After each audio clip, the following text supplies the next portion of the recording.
एक लड़की की 35 टुकड़ों में कटी हुई लाश 4 साल से इस इंतजार में है कि उसका जल्द ही अंतिम संस्कार होगा और उसका जो गुनहगार है, जो उसका अपराधी है, उसे जल्द से जल्द सजा मिलेगी। साल 2022 का श्रद्धा वालकर हत्याकांड शायद ही कोई भूला होगा। आरोप है कि उसके लिव इन पार्टनर आफताब अमीन पूनावाला ने श्रद्धा वालकर की हत्या करने के बाद लाश के कई टुकड़े किए थे और उन्हें अलग अलग जगहों पर फेंक दिया था। अब करीब 4 साल के बाद ये मामला फिर चर्चा में है और वजह है आफताब की पढ़ाई। जिस पर अपनी प्रेमिका की हत्या का आरोप है, वही आफताब अब तिहाड़ जेल में एमए सोशियोलॉजी की पढ़ाई कर रहा है। उसके एक आवेदन पर अदालत ने 20 जुलाई को होने वाली सुनवाई टाल दी है।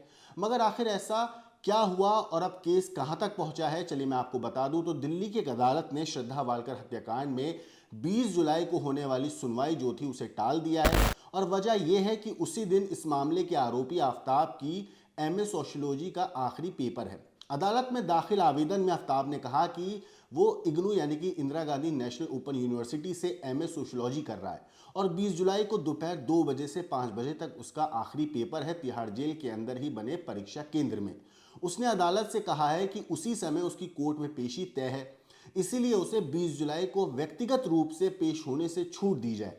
इस पर अतिरिक्त सत्र न्यायाधीश हरगुरविंदर सिंह जग्गी ने उसकी जो अर्जी थी उस पर विचार किया और 8 जुलाई के आदेश में 20 जुलाई की कार्यवाही स्थगित कर दी है।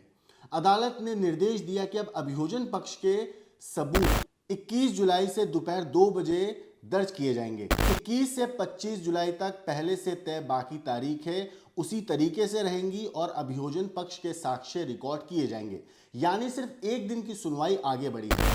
इस पूरे मामले पर श्रद्धा वालकर के जो परिवार की तरफ से जो केस लड़ रही हैं, सीमा कुशवाहा जो लॉयर हैं, उन्होंने क्या कुछ कहा है, एक बार आप सुनिए। एक्चुअली श्रद्धा विकास वालकर जो स्टेट वर्सेस आफताब पूनावाला नाम से ये टाइटल से केस साकेत डिस्ट्रिक्ट कोर्ट में चल रहा है।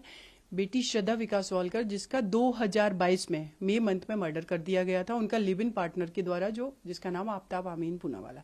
ये केस ऑलरेडी ट्रायल में डिले हो चुका है, लेकिन क्या हुआ कि लास्ट डेट ऑफ हियरिंग पर कोर्ट ने 1 वीक के लिए डेट डिसाइड किए, शेड्यूल किए 20 मार्च से लेकर 20 जुलाई से लेकर के 27 जुलाई तक के लिए, और ये डेट पहले से डिसाइडेड थी। आफताब अमीन पूनावाला के साइड से जो एप्लीकेशन 8 जुलाई को लगाई गई उसमें उनका ये कहना है कि मेरा एग्जाम है 20 जुलाई को, इसलिए डेट कैंसिल कर दी जाए, और कोर्ट ने वो डेट भी कैंसिल कर दी। तो ना तो हमें कोई ऑल्टरनेटिव डेट एक दी गई है, और साथ में ही आफताब अमीन पूनावाला जो कि किसी भी एग्जाम का, इग्नू का एग्जाम है, पहले से शेड्यूल होती है डेट्स, तो इनको पहले से जब पता था और कोर्ट ये डेट डिसाइड करी थी, तो उस डेट पर इन्होंने सबमिशन क्यों नहीं दिया कि मुझे उस डेट पर मैं कंफर्टेबल नहीं हूं, मैं अपियर नहीं हो सकता हूं कोर्ट में, इसलिए कोई और ऑल्टरनेटिव डेट दी जाए।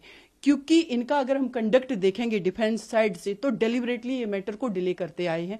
पिछले 4 साल हो गए घटना को हुए, 3 साल से ये मैटर ट्रायल में है।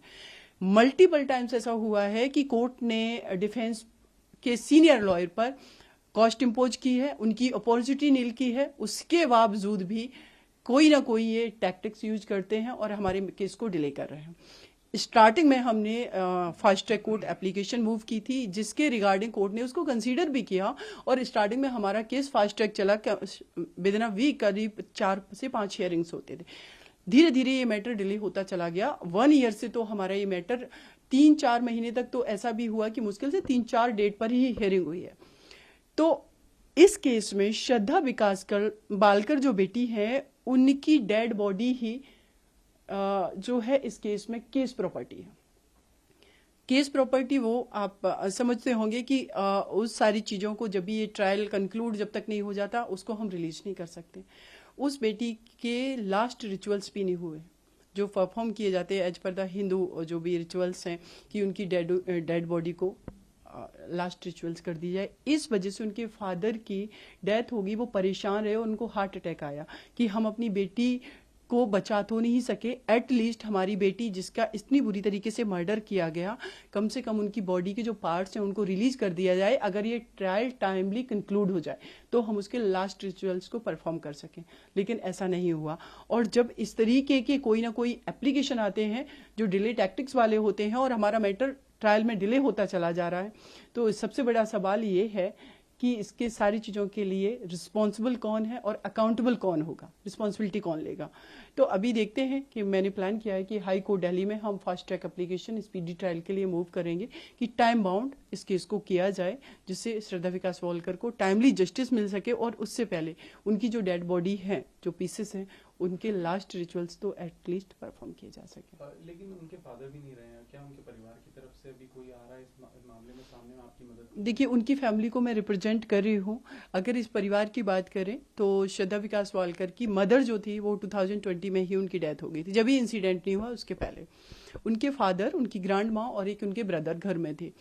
2025 फेब में उनके फादर की हार्ट अटैक से डेथ हुई और वो बहुत ज़्यादा परेशान थे इस केस को लेकर के। फिर उसके बाद 6 to 7 मंथ्स के बाद उनकी जो ग्रैंड माँ थी उनकी भी डेथ हो गई। अभी उनका सिर्फ एक ब्रदर है जो कभी कभी आते हैं, लेकिन उनको मैं रिप्रेजेंट कर रही हूँ क्योंकि वो लोग मुंबई में, महाराष्ट्र में रहते हैं। उनके लिए ईजिली मूव करना दिल्ली पॉसिबल नहीं होता है, लेकिन वो 20th को आ रहे हैं दिल्ली। हमारी उनसे बात हुई है तो वो अपनी सिस्टर के लिए आ रहे हैं।